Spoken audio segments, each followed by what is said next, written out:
They told Caleb Dunn he could keep the shovel.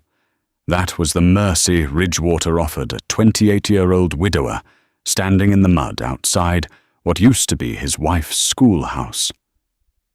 Pastor Hargrove said the words with his hat in his hands, rain pooling in the brim, and his voice carried that particular softness people use when they have already decided your suffering is not their problem. The town council had voted. The schoolhouse lot, the half-acre beside the creek where Margaret had taught reading to 31 children for 6 years, now belonged to the Ridgewater Mining Company for back taxes. Caleb did not know existed until the letter arrived 11 days after he buried her. He stood there holding a shovel with a cracked hickory handle and Margaret's teaching bell wrapped in a dishcloth inside his coat pocket, and he watched 2 men from the mining company nail boards across the schoolhouse door. The smaller one, a fellow named Pardo with a tobacco-stained mustache, looked over his shoulder and said something to the other man. They both laughed. Caleb heard the word foundation, and nothing else, but the laughter told him everything. His boy Thomas had been dead 14 months. Scarlet fever. He was 4. Margaret carved his name into the cornerstone of the schoolhouse foundation the week after the burial because, she said, a child's name should be part of something that lasts. She used a chisel and a borrowed mallet, and it took her 2 days because she kept stopping to press her face against the cool stone and breathe.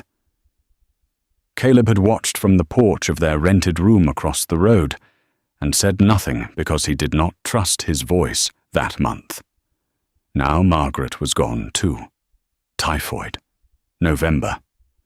The ground had barely thawed enough to dig, and Pastor Hargrove stood in the rain, explaining that the mining company planned to demolish the schoolhouse in spring to build an assay office, and that Caleb should be grateful they were giving him until March to collect any personal effects from the building. They stopped calling it Margaret's School after the vote.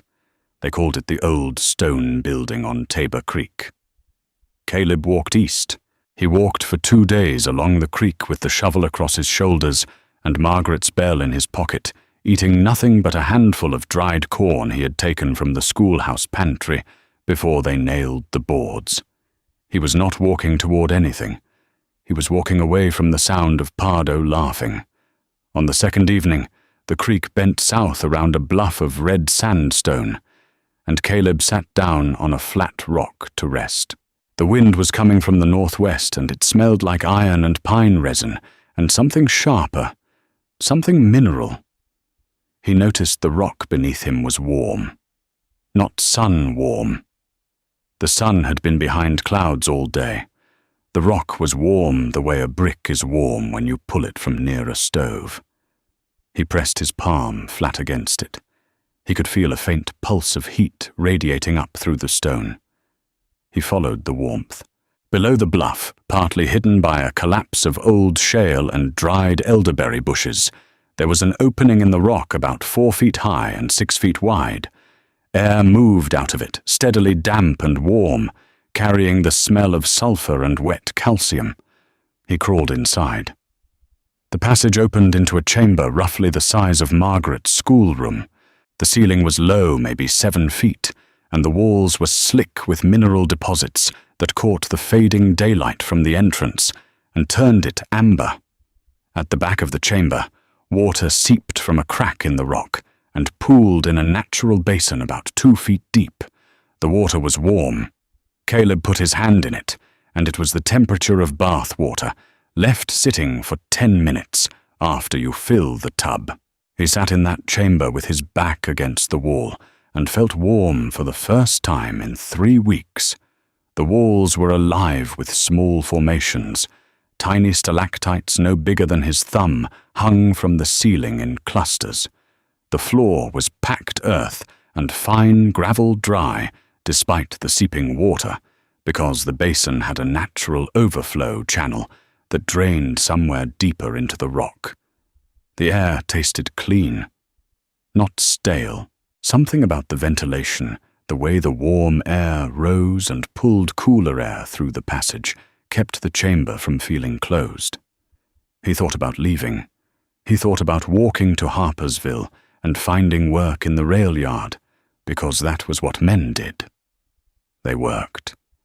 They did not sit in caves feeling warm, but the warmth kept him there through the night, and in the morning, when he crawled outside and the November air hit his face like a slap of cold metal, he understood something Margaret would have understood immediately. The earth itself was offering shelter. The geothermal spring beneath the rock heated the chamber naturally, the way the hot springs in Yellowstone heated the ground around them. The thick sandstone walls held that heat. He had slept without a fire in November and woken dry and comfortable. Margaret would have said the earth was teaching him. He went back to Ridgewater. Not for the town. For the schoolhouse stones. The demolition was not scheduled until March, and no one was watching the building. Caleb came at night with a mule he borrowed from Eldon Firth, the farrier who was the only man in Ridgewater who had not voted on the council because he said town politics gave him indigestion. Eldon did not ask questions.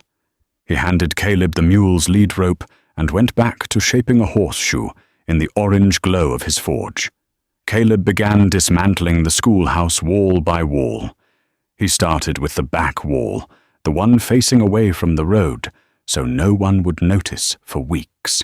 Margaret had built the schoolhouse on a river stone foundation, each stone selected from the creek bed, and fitted without mortar in the old Scottish dry stack method her father had taught her. The stones came apart cleanly. They were heavy, 20 to 50 pounds each, but they were shaped by water, and they nested together in a way that made them want to be walls again.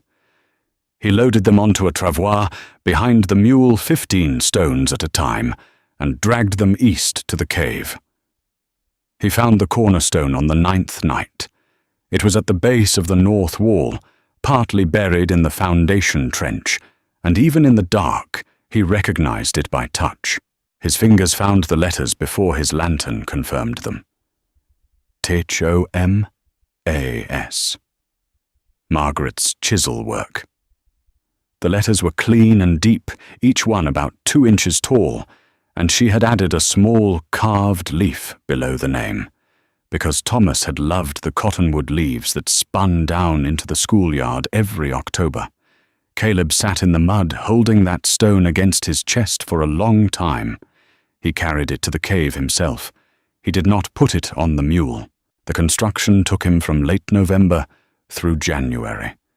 He was not building a house.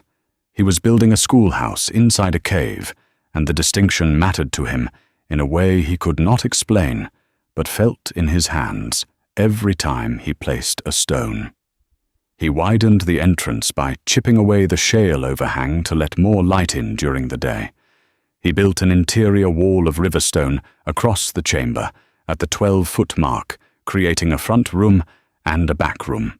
The back room held the warm spring basin, which he deepened by another 8 inches, by clearing packed sedite and clay. The water maintained a steady temperature, he estimated at about 95 degrees, and the heat radiated through the stone wall into the front room. For the floor, he laid flat creek stones in a herringbone pattern, the way Margaret had described her father's cottage floor in the Highlands. He packed the joints with a mixture of clay and pine pitch that hardened into a surface smooth enough to sweep. The ceiling needed work. Water sometimes dripped from the stalactites, so he built a false ceiling of pine slabs laid across stone corbels he notched into the walls. The air gap between the rock ceiling and the wood ceiling trapped warm air and acted as insulation. He sealed the pine slabs with rendered tallow. He set Thomas's cornerstone into the base of the interior wall, letters facing the front room, at exactly the height where a small boy could press his palm against the carved leaf. In December, Pardo rode out along the creek on company business and spotted the mule tracks. He followed them to the bluff and stood outside the cave entrance, laughing so hard he had to lean against the rock. "Dunn's building a house in a hole," he told the men at the company office that afternoon, like a badger, stacking rocks inside a cave like a crazy man, using his dead wife's school stones. The story spread. People in Ridgewater talked about it, the way they talked about the Hendricks boy who believed he could fly. It was sad. It was funny. It was further proof that Caleb Dunn had come unmoored from good sense when Margaret died. Only Eldon Firth said nothing. He made Caleb a set of iron hinges for the door and would not take payment. Caleb built a chimney, not for heat, the spring provided that, but for cooking.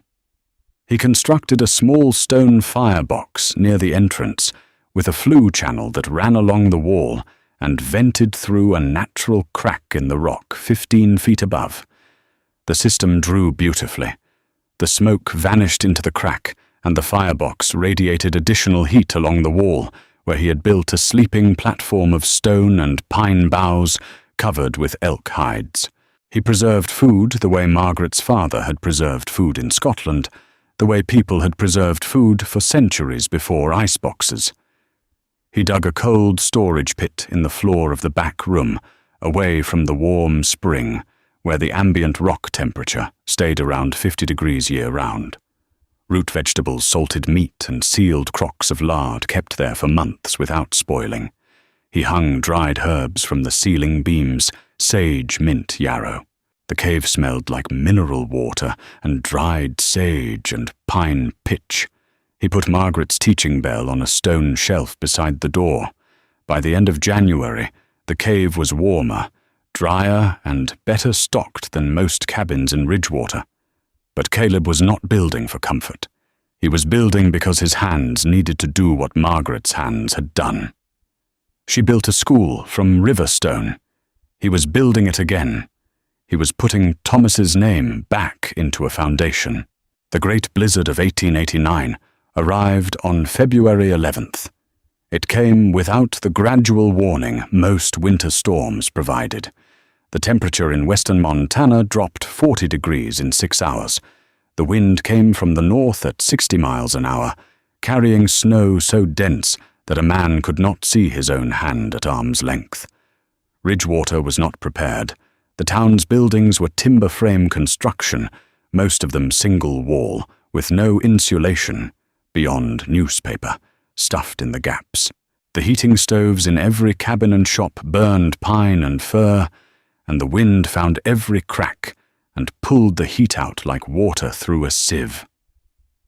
By the second day, the temperature reached 38 degrees below zero. Pipes froze. Wells froze. The creek froze from bank to bank in 12 hours. 3 roofs collapsed under the weight of the snow. The mining company assay office, which had not yet been built on Margaret's schoolhouse lot, existed only as a set of foundation stakes that disappeared under 4 feet of white. By the third day, people were burning furniture. By the fourth, they were burning books. Pardo's cabin lost its chimney pipe to the wind on the first night. He stuffed rags into the stove hole and huddled under every blanket he owned, and by the second morning, the cold had gotten into his hands in a way that made his fingers slow and white. He knew what that meant. He had seen it in the mining camps. Meanwhile, 12 miles east along the frozen creek, Caleb Dunn sat in his cave schoolhouse and listened to the storm scream across the bluff above him. The entrance was sheltered by the rock overhang, and the door he had built from doubled pine planks with elk hide gaskets. Inside, the temperature held at 58 degrees. The warm spring still flowed. The mineral water still steamed gently in the basin. He was reading one of Margaret's books by the light of a tallow candle. He had retrieved 7 books from the schoolhouse before the boards went up. This one was a primer for young readers. He read the simple sentences aloud sometimes, because the sound of teaching words spoken in this room made sense to him. He did not know the town was dying. Eldon Firth knew. The farrier had an ironworker's pragmatism, and a barometer he trusted more than any preacher. He had stored extra coal. He had banked his forge. But by the 4th day, even his shop was losing the fight. The wind had shifted and was driving snow directly against his west wall, and the temperature inside had dropped below freezing. His water trough was solid ice. Eldon loaded his mule with blankets and a sack of coal and rode east along the creek. He knew the way, because he had been the one lending Caleb the mule for months. The snow was thigh-deep on the animal, and the wind nearly took Eldon off twice, but the farrier was built like the anvils he worked on, and he leaned into it. He found the cave entrance by the smell. Warm sulphur air bleeding out into the frozen world like breath from a sleeping giant.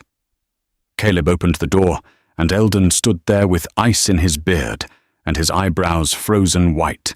He looked past Caleb into the warm amber room with its stone walls and its pine ceiling and its steaming water basin, and he said the first words that came to him. Margaret would have liked this. Caleb stepped aside and let him in. Eldon warmed his hands over the spring basin and told Caleb about the town. The Hendricks family had lost their roof. Old Mrs. Calloway was alone in her cabin with no firewood. Pardo's fingers were going black. The mining company office was closed because the manager had fled to Helena before the storm hit and left his workers to manage themselves. "How many?" Caleb asked. 30-40 people in trouble. Maybe more." Caleb looked at the stone walls Margaret's father had taught her to build. He looked at the cornerstone with Thomas's name carved into it at the height of a small boy's hand. "We can fit 20 in here," he said. "The back room stays warm on its own. We can partition the front room with blankets and run the firebox for cooking." "What about Pardo?" Caleb was quiet for a moment. The wind moaned across the bluff like something grieving. "Pardo too," he said. "Eldon made 3 trips that night, and the next day bringing people on mules and in a makeshift sledge. He brought the Hendricks family first because they had children. Then Mrs. Calloway, who weighed 87 pounds and had to be carried. Then others, 1 and 2 at a time, packed in blankets and barely conscious from cold. Pardo came on the second sledge. His right hand was wrapped in rags, and he held it against his chest like a broken bird. He ducked through the cave entrance and stood blinking in the warm light, and he stared at the river-stone walls and the pine ceiling and the steam rising from the basin, and something shifted in his face. Not shame exactly, something closer to confusion. Like a man who has walked into a room and discovered it is not the room he was expecting. He looked at the cornerstone. He could read the letters from where he stood. THOMAS. He sat down against the far wall and said nothing for 2 days. 26 people sheltered in Caleb's cave schoolhouse during the great blizzard of 1889. They slept on elk hides and pine boughs. They drank warm mineral water from the spring. Caleb cooked soup in the stone firebox, using root vegetables from the cold storage pit, and the smell of sage and venison broth filled the chamber and made children stop crying. On the 5th night, when the wind was loudest and the temperature outside dropped to 41, below, Mrs. Calloway asked Caleb why he had built the walls in such a particular way.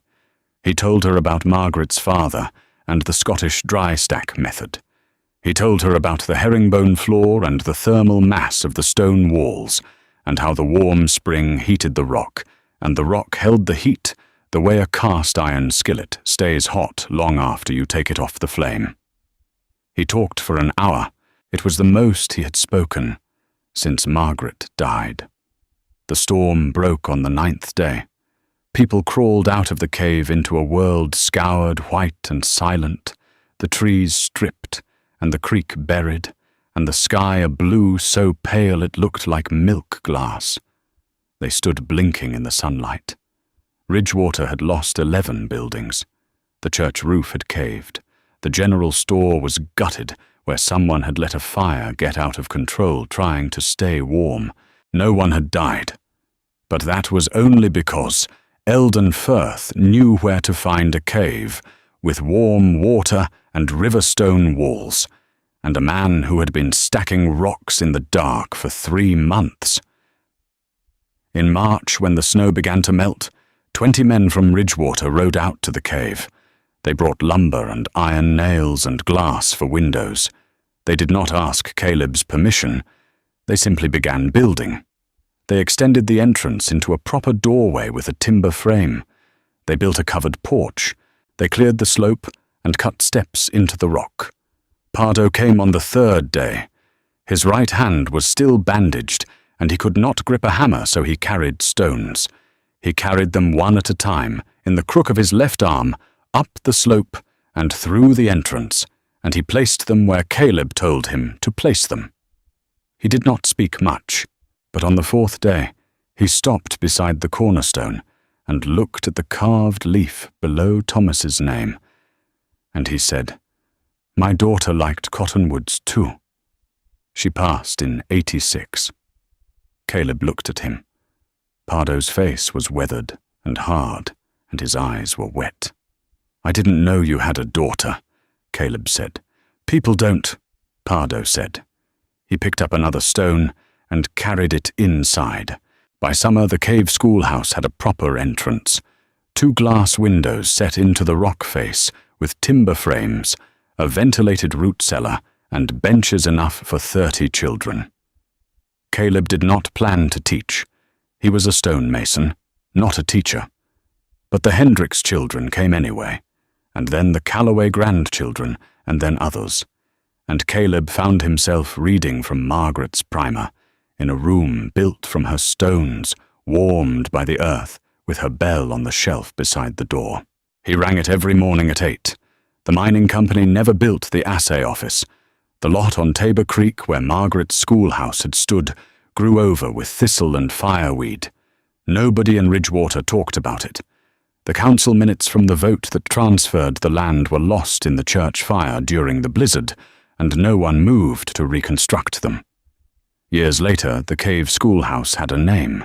People called it the Foundation School, which Caleb thought Margaret would have found funny because the whole building was essentially a foundation. Walls and floor, and nothing but rock and earth and warm water, doing what warm water does. On quiet mornings before the children arrived, Caleb would sit on the bench nearest the interior wall and press his palm against the carved letters the way his son might have done. The stone was always warm. The leaf below the name was smooth from years of small hands touching it, because every child who attended the school eventually learned the story, and every child eventually pressed their palm against the cottonwood leaf for luck. Caleb never told them to. Children just did it. They touched the name and the leaf and the warm stone, and then they went to their seats, and Caleb rang the bell, and the morning began. The bell had a small crack in it that Margaret had never fixed. It did not ring clean. It rang with a slight buzz, a faint rattle, like a voice that has been broken and come back rougher and truer than before. That was the sound the children of Ridgewater grew up hearing every morning for 31 years. A cracked bell in a cave that stayed warm when the world outside went cold.